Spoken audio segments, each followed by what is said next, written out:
Ladies and gentlemen, the IDF has released drone footage going inside the tunnel that they uncovered in the Al-Shifa hospital. Now, the question on everyone's mind, and that we talked about in the previous video, is what's actually in the tunnel? Is it a utility service tunnel, or is it a military one? What does this footage prove, and how can we learn what is going on? Well, I'm Paul, a U.S. Army combat veteran who served in Afghanistan, so I know a little bit, at least, about taking on some of these irregular insurgencies like Hamas. And we're going to break down just what this video does and doesn't prove. Let's get into it. This has basically become a series on this channel at this point, but I think it's important because, again, some of these things are central claims. For Israel, they say, hey, this hospital is a legitimate military target, and it was made a legitimate military target by virtue of Hamas conducting military operations in and around this hospital.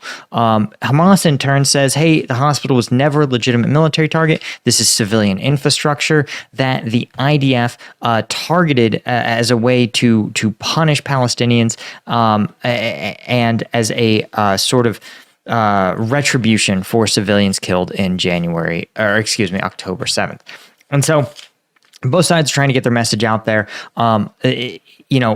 On the face of it, right? If I was to go to one of my commanders and say, hey, we had to drop an airstrike really close to a hospital. At first glance, my commander, if I was that platoon leader, they'd say, you did what? And they would be furious, right? But with additional context, right, we can discuss if this is actually a law of war violation, or rather, who is doing a law of war violation. Because to be clear, the Geneva Convention and law of war is fairly clear. If it's a civilian hospital, you shouldn't militarize it. You should not be using it for military operations. You should allow these civilian, you should try your absolute best to the limits of your military capability to distinguish civilian from military targets, and you should preserve and respect civilian essential infrastructure like hospitals, religious sites, sites of cultural significance, right, museums and the like. Again, the law of war isn't ideal, and insurgencies, because they lack firepower, they have to find every advantage they can in order to continue to exist in the face of a large conventional military. Okay, so given that context, right, let's talk about this. So this is a drone footage. Now I'm picking up about halfway through the video because the first part of the video was actually like a supercut. You can see it here, and I'll link it in the description if you want to watch it for yourself. But I think this is the essential part because it's an unbroken drone footage, and Israel has recently begun to release more and more unbroken footage, unedited single-shot footage depicting some of their operations in these areas, particularly around Al-Shifa, to prevent allegations or to counter allegations that the Israelis are manipulating. Now, to be clear, manipulating things, staging things, all of them are possible, but what we as the public have to do is look for the preponderance of the evidence, right? 50% likelihood. What do we think is the possibility, right? So you can see here, these look like some Israeli probably sappers, honestly, combat engineers who their role is to clear these sort of areas of explosives, booby traps, clear these sort of infrastructure. This is a pretty classic combat engineer role. And so you'll see them deploy this drone, right, which is really essential modern technology. You can see here they're maintaining a level of security on the tunnel as they prepare to deploy the drone. This is, again, pretty standard practice. You can also see a 3-man patrol conducting security around this site as they prepare to clear the tunnel. This is a very standard military tactic of what you might think of as an inner cordon and an outer cordon, right? You have to modify it for clearing tunnels, but the principle is simple, that you secure the surrounding site and then you secure the objective itself. So this drone deployment makes perfect sense, that you'd want to deploy a robot or a machine ahead of a human being, right? You don't want to have a human being lose their life to a booby trap or an explosive or God forbid, even fighters that are lying in wait. If there's something like that, you want them to do it. So you can see the drone here clearing down the tunnel. It looks like this may actually be a possibly a camera or a wheeled drone being lowered down, right? Because you can see it's not super stable. The first part of the footage was clearly a flying drone that was dropped down the tunnel. This is being sent more directly down. And you can see they're lowering it down lower and lower and lower. What I want to observe here is just how low this tunnel is. And the reason I think that's significant is that, when it comes to digging, if you ever dug a hole in the beach, you know that just going an extra 2 or 3 meters down is a lot of work. And when you're talking about building infrastructure, getting deep underneath down to bedrock and then laying concrete is a tremendous undertaking. And the reason, well, actually, let's take a look back at some of this drone footage here, right? You might recognize this hole as being in the same location of the Al-Shifa hospital that we talked about, right? This open courtyard. They've got this airborne drone flies into this tunnel entrance here. It actually looks like it's by the back wall. And I want to observe just this initial part here, right, as it comes in and starts to go down. First off, note that the fact that this tunnel has been dug, but then it's been reinforced with concrete and what looks like maybe rocks, as well as some steel beams and a large concrete post. So this has not just been dug, but it's been reinforced heavily. Now, watch it kind of go down, right? It gets to this, what looks like maybe a false bottom, but look here, see? A spiral staircase. Now, this is interesting because, again, utility tunnels generally aren't going to have things like a spiral staircase. That's meant for a lot of foot traffic to come up and down. And what you're going to have instead, if they were just doing it as like a sewer ventilation or something, they would have tools that they would want to get down there to do diagnostics, or they make machines that can actually snake cables through these sort of pre-dug holes so that you don't need to do exactly this, because building a giant staircase is absolutely absurdly expensive. Digging a hole, I mean, look at the depth of this hole also. So I point this out because there are 2 reasons you want to dig a hole this deep. The first is that if there's if there's some sort of substance, let's say let's say you're trying to construct, say, the base of a house, or you're trying to build a subway, right? The Washington, D.C. subways kind of have this problem in places where the soil for the first 100 meters, right, in some places is so unstable that you just can't tunnel through it. You have to get deep into bedrock in order to create a stable tunnel.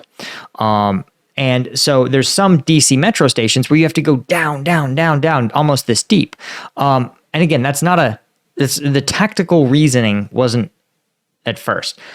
I believe it's not public, but I believe the DC metro system, it was constructed in the 50s and 60s. I think it was actually drilled that deep to be a bomb shelter for the city, that in the event of a Cold War nuclear exchange, the whole large numbers of citizens and key government workers could retreat into the subway. And that brings me to the second reason that you would construct something this deep, and that's if you wanted it to be protected from bombing. Because if you can get deep below that soil, deep below into the bedrock, the chances of conventional or even nuclear explosives damaging or collapsing that become very low, especially if you can reinforce it with concrete. So the fact that you have foot traffic that can get down in there using the spiral staircase, the fact that it is reinforced all the way down with concrete is telling me that this is probably meant to withstand an explosive, a large-scale bombing. There's almost no other reason, again, unless there's some sort of essential infrastructure here that you absolutely could not have collapse and you had to get deep into the bedrock. But what infrastructure, right? So you can see this is the base, and now we cut to this camera drone, right, that we looked at earlier. So you can see it gets lowered down, lower and lower and lower and lower. So this is, I think, like a wheeled vehicle that they're trying to lower down here. You can see they also lower down this entirely reinforced tunnel entrance, right? And then finally, right, it should get down right here. So here it is at kind of the base. And I think this is significant, right? This is the last stairwell. It looks like it kind of drops and eventually settles kind of into place. And there it is. So that's what's interesting. So you see there's a passageway. Look at this, a passageway actually running down the tunnel.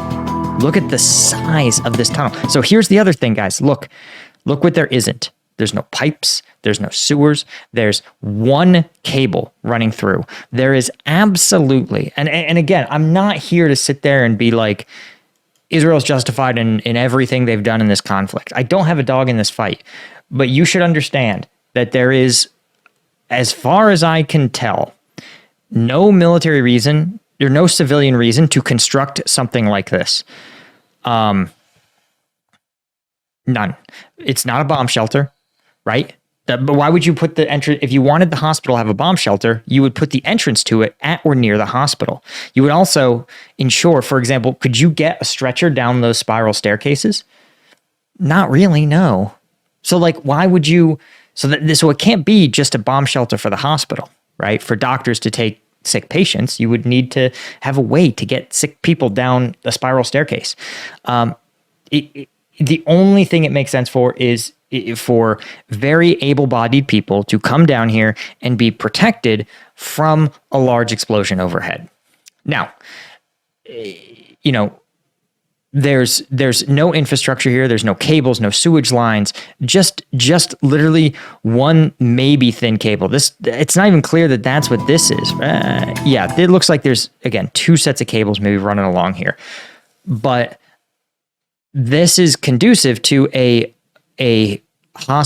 tunnel system meant to move fighters in and around the area. And look, at the very end, you come up to what looks like a blast door. Now, this is going to be the $1 million question.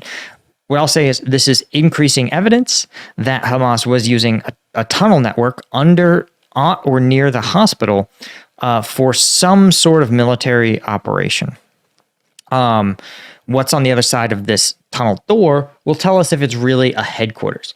If it's a headquarters, what you're going to see is multiple rooms. You're going to see larger rooms where multiple command staff can gather. You're going to see rooms large enough, for example, to have maps and other essential information out there. It won't be there still because Hamas will have cleared out of this site.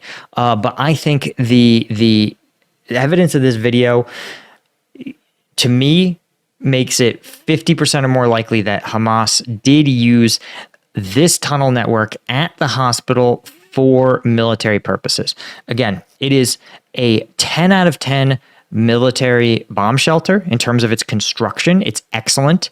It is ideal, reinforced, deep below the ability of even bunker buster bombs to penetrate, very secure, very accessible, well concealed, and very well constructed.